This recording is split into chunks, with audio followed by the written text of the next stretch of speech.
Hello guys, so if you're looking to delete Midjourney images, so if that's the case, you have come to the right place because today in this video, I'm going to show you exactly how you can do that. Now, without wasting any more time, let's begin. So firstly, when you're in your Discord server where you have the Midjourney bot, so over here you must have generated multiple arts using Midjourney AI.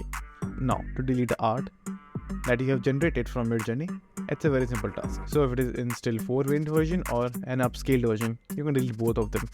I'm going to show you how. So firstly, we are going to delete all 4 variant version. For that, just simply click on the 3 dots over here.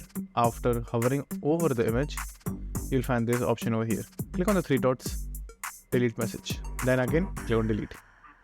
And the image will be gone. Now, if you have an upscaled image like this, again, the process will be same. Hover over the message, click on the 3 dots, delete message. Again, delete message. So that's it. And thank you for watching. And do like and subscribe to my channel. And take care.